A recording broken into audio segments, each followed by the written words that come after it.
Good evening. I call to order the City of Gerald regular called City Council meeting Tuesday, April 15th at 7 p.m. First item on the agenda is a roll call. We have one member absent, Councilman Adam Marsh. We will now an invocation of Pledge of Allegiance led by Councilwoman Patty Paulson.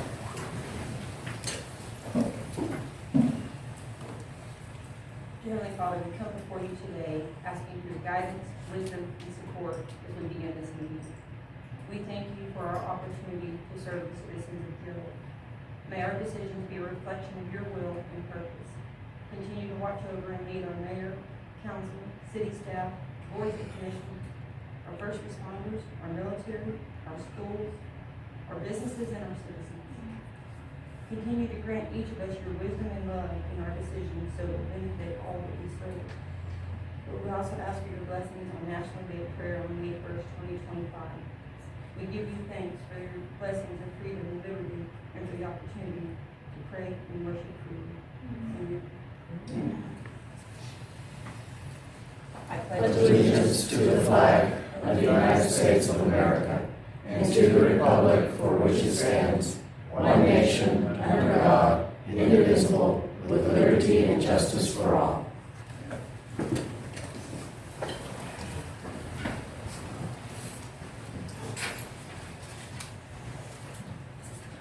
Okay, the next item on the agenda is public comments.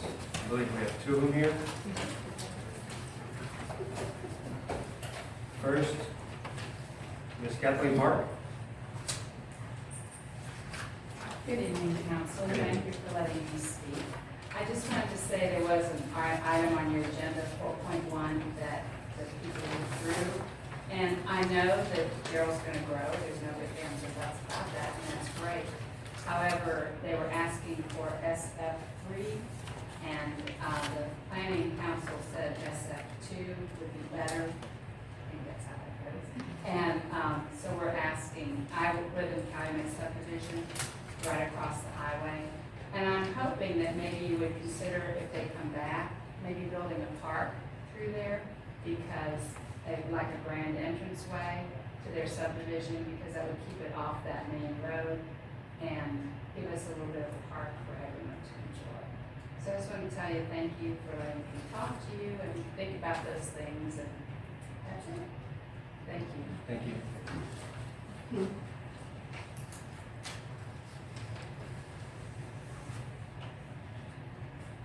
All right, next is Helen Karuba. Karuth. Karuba. This isn't new for me. My name is Helen Caruth. I live on the Western South Trail. I've lived here about 4 years. My concern is something I observed. In driving home the way I have to, by coming down the access road under the bridge and then coming around in front of the taco places, I noticed there was a construction going on and it was just forever and forever and forever, nothing being done. And so I actually called up here and they said, well, we think that they started building and they didn't have a permit, so we stopped. In the meantime, there are about 6 vehicles there that could not have been anything but dropped off there. They are in such a poor condition that there's no way they were driven there. And I'm just curious as to why they're allowed to be there.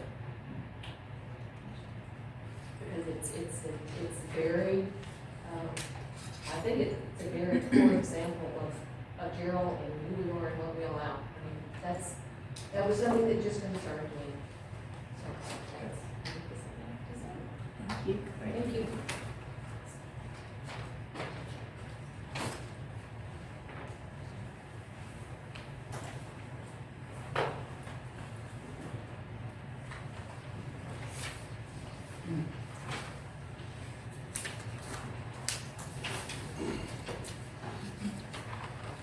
Okay, the next item on the agenda is proclamations. Agenda item 3.1, I have a proclamation for May 2025 as Motorcycle Awareness Month. So this proclamation, whereas today's society is finding more citizens involved in motorcycling on the roads of our country, whereas motorcyclists are roughly unprotected and therefore more prone to injury and death in a crash, and other vehicle drivers, whereas it is the responsibility of all who put themselves behind the wheel to become aware of motorcyclists regarding them with the same respect as any other vehicle traveling the highways of this country. And it is the responsibility of riders and motorcyclists alike to obey all traffic laws and safety rules. Whereas urging all citizens of our community to become aware of the inherent danger involved in operating a motorcycle, and for riders and motorcycles alike to give each other the mutual respect they deserve. Now therefore, I, Patrick Sherrick, Mayor of the City of Gerald, Texas, do hereby proclaim the month of May 2025 as Motorcycle Safety and Awareness Month in Gerald.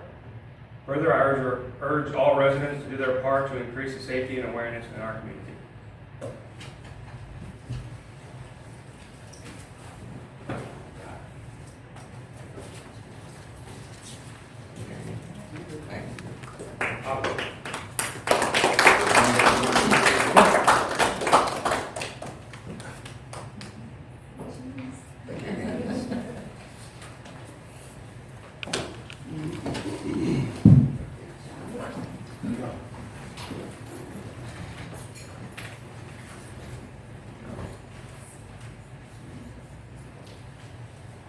Okay, agenda item 3.2, we have another proclamation for May 2025 as National Day of Prayer.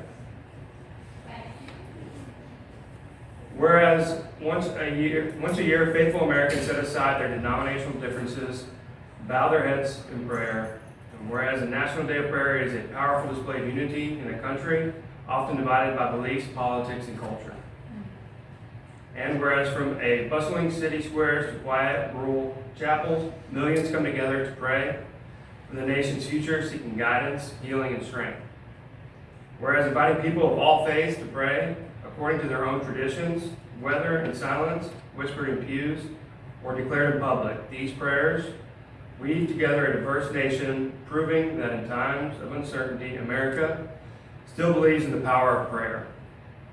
Now therefore, I, Patrick Sherrick, Mayor of the City of Gerald, Texas, do hereby proclaim May 1st, 2025 as National Prayer Day in Gerald, Texas.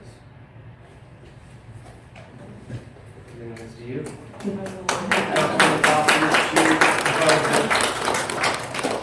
This will be presented at the event to all of the participating churches, so thank you.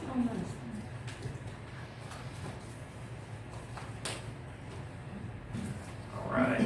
Agenda item 4 is public hearings. 4.1, we're going to open a public hearing to consider the request for Hake Dawson's annexation and zoning of 114-acre tract of undeveloped land at 900 F and 487 Gerald, Texas. The proposed use is single-family, mixed lot, small lot residential, commercial, and consideration of possible action regarding the ordinance number 2025-0415-02. I believe it's going to be withdrawn. Correct. I did want to read it because that was one of our public comments.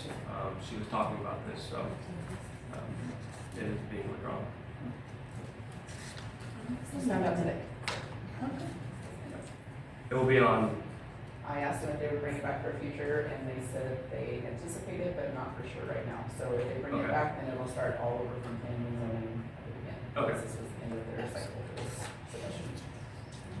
All right. Thank you. Moving on to agenda item 4.2, we're going to open a public hearing to consider the request of Brett Corwin and Intermandeco LTD for the zoning of a 64.5822 tract of undeveloped land located east of County Road 307 here in Gerald. The proposed use is single-family mixed lot SF3, small lot residential SF2, and commercial C2, in consideration of possible action regarding ordinance number 2025-0415-03. Thank you, sir. Just a couple of corrections on that description. The total acreage is actually 79.9098. They actually have 3 parcels that they are requesting to annex, and the 64.5822 acre tract is only one of the 3 parcels. Their original application did show all 3 of the areas. It just stacked error. And then you'll see that on the description, the original request was for 3 different zoning designations. During the planning and zoning meeting, they did request to remove the SF3 zoning designation.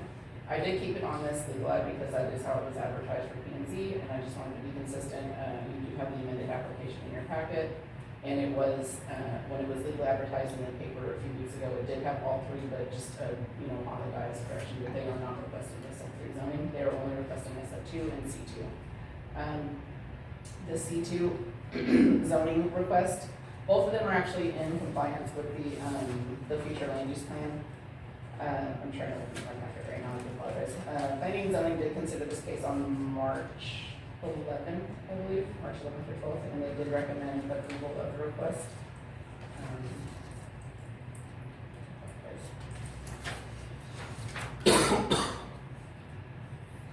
don't have any questions right off the bat, in the meantime, I'll get this open.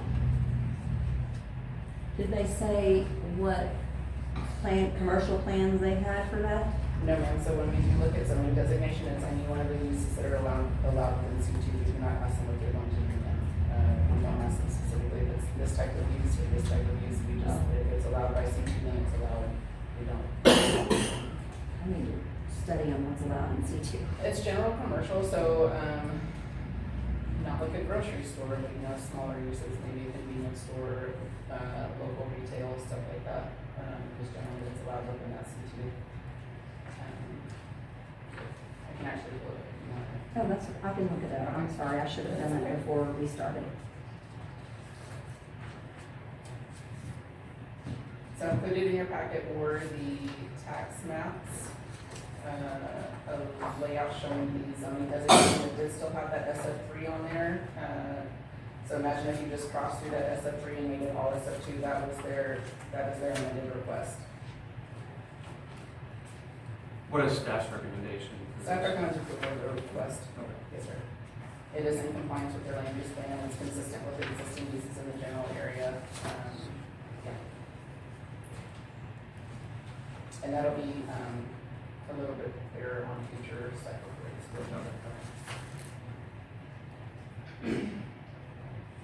And for staff to recommend this means y'all think we have water or wastewater to provide to them for that area?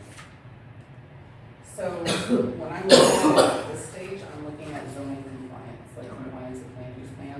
We don't get too far into water and wastewater at this point. Working might be able to expand a little further on that. Normally, we get into the water feasibility study where we have an idea of what they're gonna do in town. That will be the next step, they have to fill out, the water facility study, and then we get direction on what will be the next steps to be in place in order for the going to happen. So just to kind of expand on what Jorge said, SF1 zoning and SF3 zoning are very different in terms of density. SF1 zoning is like a half acre lot, SF3 zoning is a 3,000 square foot lot. So you could potentially fit 10 SF3 lots in a SF1 zoning district. So that's a very big difference. So we kind of want to look at what they plan on doing in terms of zoning and their density before we get into the water and wastewater availability or capacity. The developer is also here at this staff, or if council has any questions for him, and I am also available for questions. And clearly on SF2, what is that lot size? SF2 is a 6,000 square foot lot size, I believe it's a 45 lot frontage. SF3 is 3,000 square foot lot size with a 30 square foot lot frontage, I believe.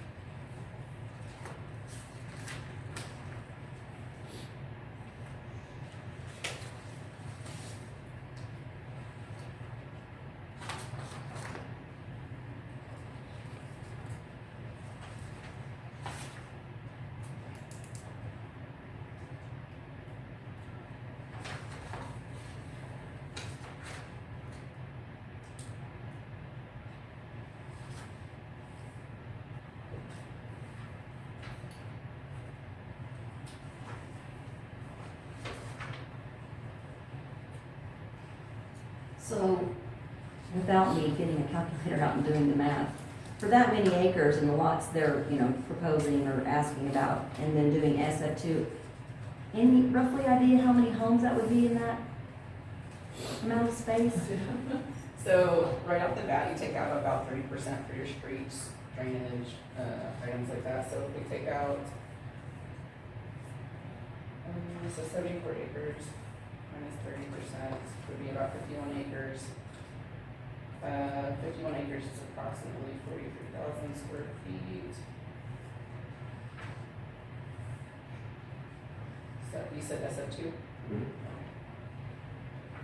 So probably about 350 lots in there, maybe give or take about 25.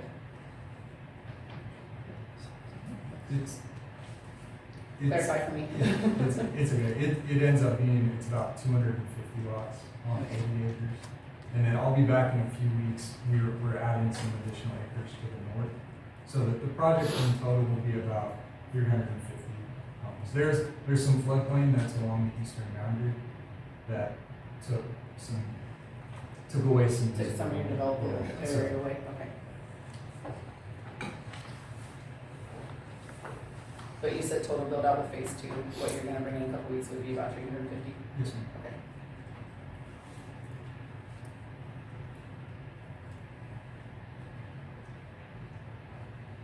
And we're planning above the minimum lot widths to just, Just the lot width, so this is what the lot size, well, some of the lots are bigger than the minimum, but Okay. then and then some are gonna we're be wider. planning 50-foot lots instead of the minimum.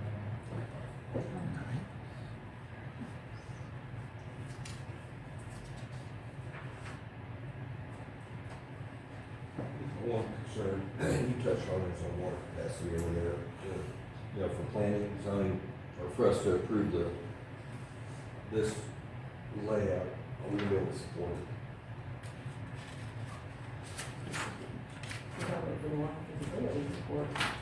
The water facility report will tell the developer what established in the city and what infrastructure steps have to be in place before he can proceed and build. So it It's doesn't a matter. way, it's a way not, it's a way Step not, one. yeah, it's a way, the feasibility study is a way to tell, not to say no to the development. It's just that we can support you, but, and I'm gonna give an example, of the top. Saying, you can build, but for that to happen, the city has to complete the expansion or water line. Or they have to secure, or maybe build a water tank, or you have to bring a line here. It's a way for them not to overbuild and for us not to overcommit and face everything accordingly.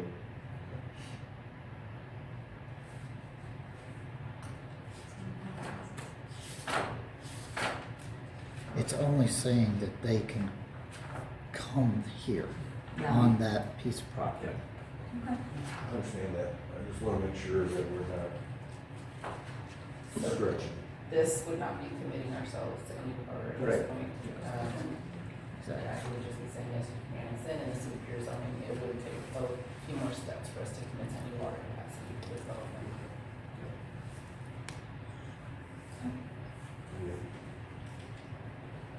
So we need to make a motion. Yeah, I need 2 motions, one for annexation and one for zoning, But but they'll both be the same ordinance number. I'm looking for the ordinance number on here. I can't It's even on- find it. Oh, I see it. No. Oh, 4.2 or 1? This would Oh, be. 4.2. Okay, I'd like to make a motion to approve ordinance number 2025-041503, the annexation of, right? Yes. But that actually got annexed previously, so this should just be designed. It's okay. I need 1 motion, just for zoning. Okay, I'm This gonna was make that still- motion for zoning on that ordinance number as presented. To approve the SF2 and the C2 zoning as requested. Yes, SF2 and C2, yes. Okay. I'll second. All right, so we have a motion to approve the rezoning to SF2 and C2. All those in favor say aye. All right. Aye. All those opposed say nay. Unanimous? Okay, moving on. Consent agenda items. Agenda item 5.1, consideration of possible action regarding the approval of the minutes of the regular city council meeting on April 1st, 2025. I'll accept the motion to approve. Make motion approved. All right, all those in favor say aye. Aye. All those say nay. Unanimous? Agenda item 6, regular agenda items, 6.1, consideration of possible action regarding ordinance number 2025-0415-01, to without providing a collection fee for delinquent utility payments. Y'all approved the item, the last time, and then they sent me an ordinance that should have been approved, so, we're just approving the ordinance. Motion to approve ordinance number 2025-0415-01 as presented. Second. Second. I'll take it. We have a motion on the floor and a second. All those in favor say aye. Aye. All opposed say nay. Unanimous. Agenda item 6.2, consideration of possible action regarding parkland dedication located in the Hunters Glen subdivision. Thank you, sir. So you have a packet that was up on your dais. There's a couple of pages at the very beginning, this is information that staff compiled to present to you. And then, behind the second sticky note that says developer info, this is information that was provided by Abigail Brown. Just some parks that were installed. Some of them are in Texas, some of them are not. The first page for the developer info is from the, city of Tyler. It is referencing an incident that, happened at the city of Arlington. One of the kids that was using the park, came in contact with an amoeba in an untreated splash pad. The city of Arlington staff wasn't maintaining or treating the water within the splash pad accordingly. A child came into contact with an amoeba and it passed away from it. So this is the city of Tyler saying that they were aware of it, they are treating their water accordingly. They have maintenance crews out there on a regular basis to prevent that from happening. The second city info is the city of Angleton, also located in Texas. They did a study with their staff and residents to see what amenities in our park were most wanted, most requested. And if you look on, it's labeled page 4, it's not really page 4, but it's page 4 of that small section for the city of Angleton. It's got their priorities in there, like high priorities, low priorities. Basically, the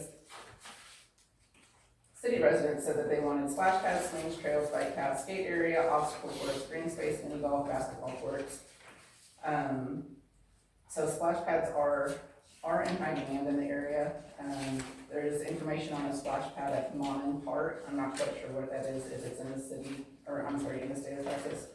And then your last page within that small packet is the city of Mesquite splash pad, just a picture of how they have it laid out, the amenities that are there, and then a statement that's on their website.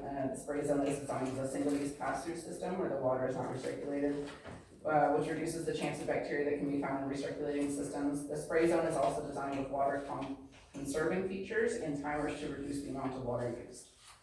So just some general information that Abigail provided. If you want to go back to the front of the packet, that small packet, this is information that I gathered from a Parks and Rec professional that I used to work with in another city. He's now in the city of Pflugerville.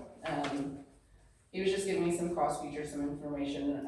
So for them to replace, like just outside of splash pad, if you guys are going to consider parkland dedication just in general in the future, neighborhood park replacement costs for the a playground cost them about $100,000.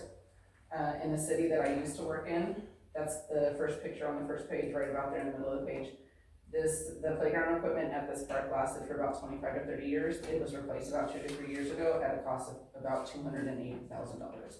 So just so you guys get a general idea of what it costs to do parkland dedication, maintenance, equipment, playground equipment, stuff like that. He did recommend that if we were to start taking on parks, accepting parkland, to utilize solar lights to decrease maintenance with wiring, so you don't have to replace underground wiring if it's damaged. Very easy, just replace the head on the solar light, pop it off, pop it back on. He did recommend contracting out the mowing and landscaping to allow your parks crews to actually maintain the equipment or maintenance as needed in the parks. He did have valid concerns about water features. And then within that packet, this is our City of Gerald Stage 3 water restrictions. I don't know that these are going to improve anytime soon. So my concern is that we say, yes, let's get a splash pad, and can't even turn it on. We have a feature out there that's unusable. So just some general information, he did discuss, court surface and equipment maintenance, so if you did a basketball court, pickleball court, stuff like that. Typical lifespan is about 10 years, approximately $10,000 to replace basketball goals themselves, approximately $25,000 to do resurfacing, so $30,000 to $35,000 every 10 to 15 years, which equates to like $2,000 to $3,500 annually if you wanted to start setting money aside for that future maintenance. He did say that they just did a multi-court installation down there, basketball and soccer court. It's convertible, the soccer goals come up and down as needed, and that cost them about $345,000. They did do it in conjunction with the soccer team in Austin, and they get some grant money for that to get the artwork as shown on that picture on the courts. So I'm available for questions. Abigail is also here. Do you have any additional information that you want to add? Okay. Abigail? In the event we don't choose a splash pad, does the developer have an idea or options of what they may be willing to do? I really don't. We looked at things. I mean, we're gonna have the pickleball, we're going to have the basketball, we're going to have soccer, there's a pavilion, there's a pretty extensive playground that's actually already out there with swing sets and big and little kids. I don't know for that particular space anything that works very well, and we're open to suggestions. But I don't have anything in mind for it at this point.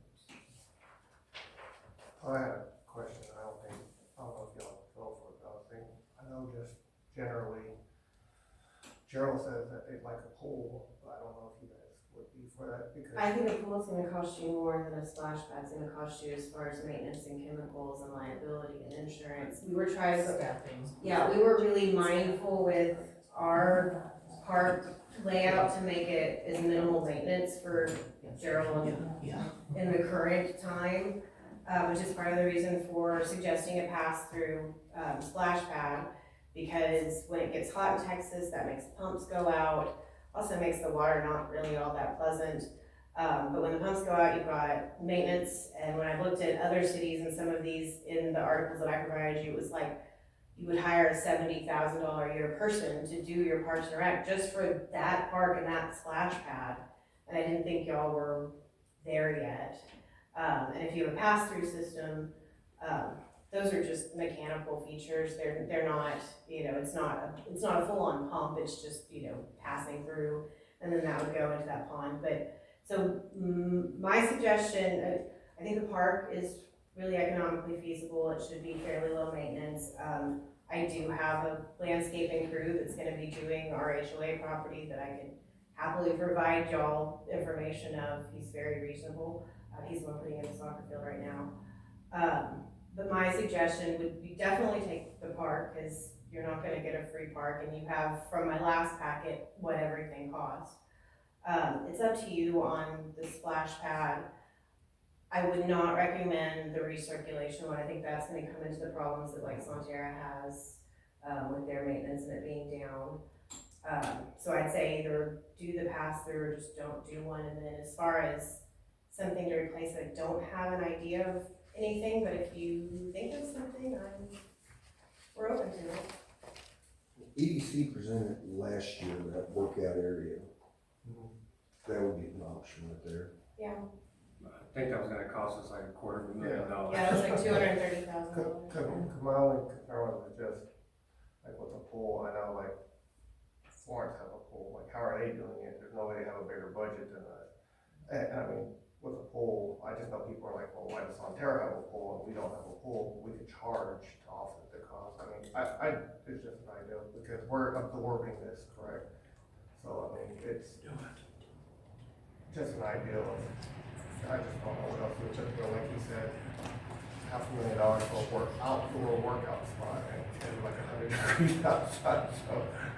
Yeah, definitely a brainstorm, but that's the only reason why I was thinking of like other smaller cities, even when I lived in Killeen, with a pool that charged $5 at the time. I can't give a one. Yeah. been guiding, but my only concern is our water restriction. Exactly. That's the Yeah, only and concern you I would have have the about ability to water. turn it off, but But I think it would just be here, if we're not here, we use it, why can't we use it? Exactly, and then they're mad, they're looking at it, we can't use this, why are we paying for this? I know Georgetown has at least one that's passed through, they have two.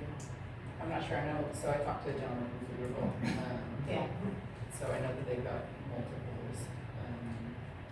The city that I came from, we had a pool, but not a splash pad. The pool was very hard to keep continuously staffed. For the past 4 or 5 years, we had staffing struggles, as did all of the pools in that general area, reduced hours. It wasn't like $5 a month, it was like $30 a month to get a pass for in residents, like people in town. So could we possibly put something out and ask citizens if that's something they're interested in before?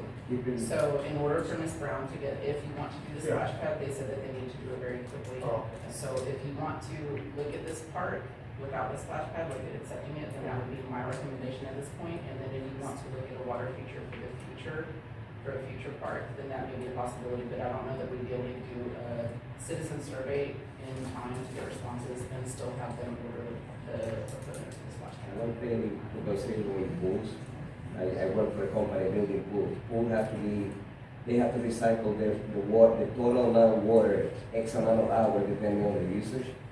Plus, you have to maintain the water level at all times because water is part of the structure of that pool. So there's no way to shut down the inflow of water on a pool. Every time it goes below level, you have to fill that level. If you ask me between the pool and splash pad, the splash pad will be more feasible. But then again, we have discussed is we don't have enough knowledge of staff on splash pad. Plus, we have the water restriction that we need to be mindful of. My pool is going to be. Yeah. I guess that just seems like everybody have a pool with their own.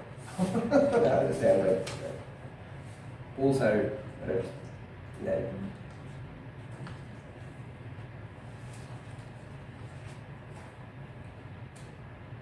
Well, it sounds like we want to accept the park, right? Definitely.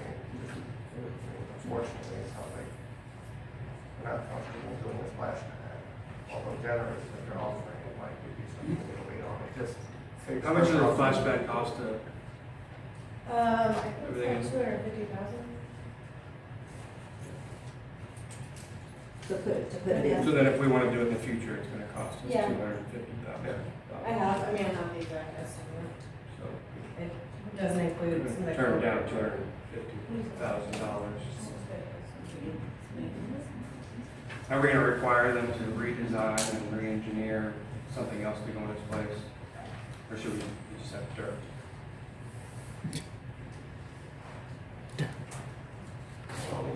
We can't force them to spend money to I got you. redesign and It's gonna fit. put something else there, right? If we don't. I think it's, I mean, you guys, different offer, the feature that, I mean, look at our park now. What are we offering?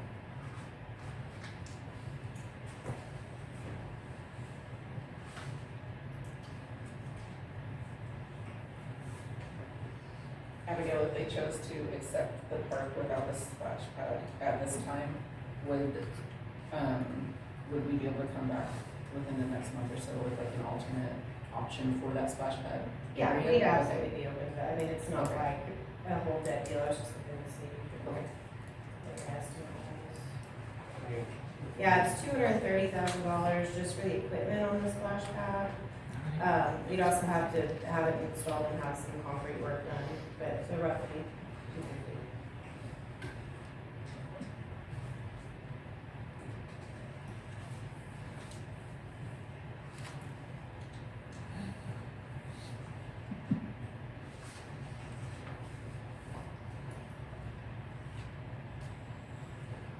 Would you like to table this item, but No, let we them, already tabled this. do you want to accept it minus the splash pad? I'm gonna move you to approve as presented with splash pad. With the splash pad?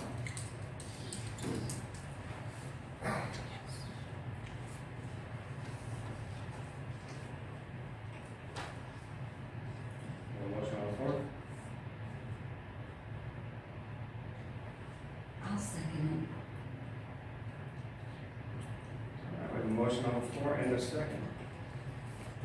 The motion is with the splash pad?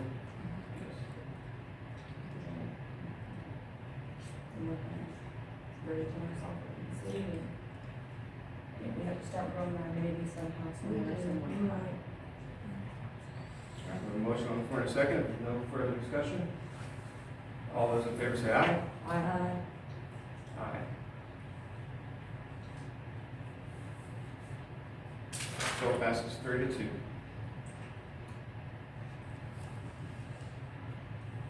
I apologize. Did it pass? Tanya? All right. Mess up.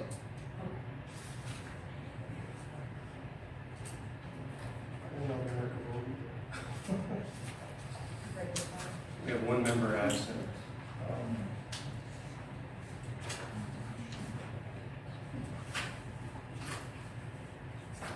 Okay. Moving on to agenda item number 7, executive session.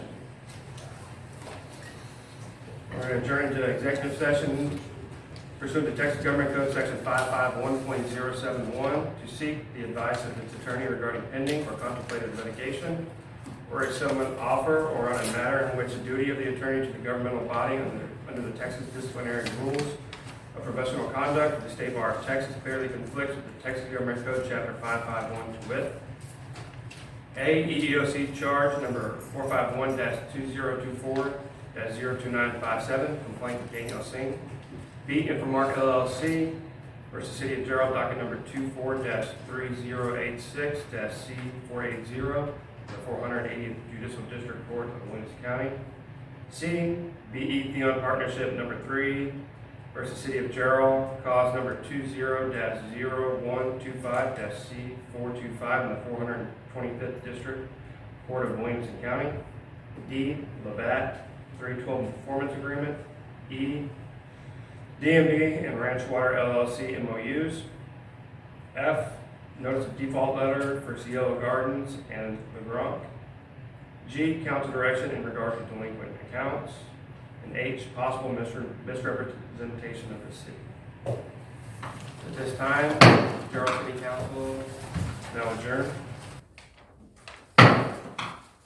The city is now back in session at 9:21 p.m. Agenda item 8.1. Open session to consider, discuss, deliberate, and take action on any item discussed in executive session. We'll start with A, EEOC charge number 451-2024-0957, complaint of Danielle Singh. We have no action. B, Infomark LLC versus City of Gerald, docket number 24-3086-C480 in the 480th Judicial District Court of Williamson County. We have no action. C, BE Theon Partnership number 3 versus City of Gerald, cause number 20-0125-C425 in the 425th District Court of Williamson County. We also have no action. D, Labatt 312 Performance Agreement. We have no action. E, DMB and Ranch Water LLC MOUs. I'd like to make a motion to authorize our mayor and city manager to continue negotiations with Rancher Water and enter MOU. Second. All right, we have a motion on the floor in a second. No further discussion. All those in favor say aye. Aye. All those opposed say nay. Unanimous. All right. F, Notice of Default Letter for Cielo Gardens LP and Gronk LP. We have no action at this time. G, Council Direction in regard to delinquent accounts. We also have no action. And H, possible misrepresentation of the city. We also have no action. With that, we have no further business. The City of Gerald now adjourned at 9:23 p.m.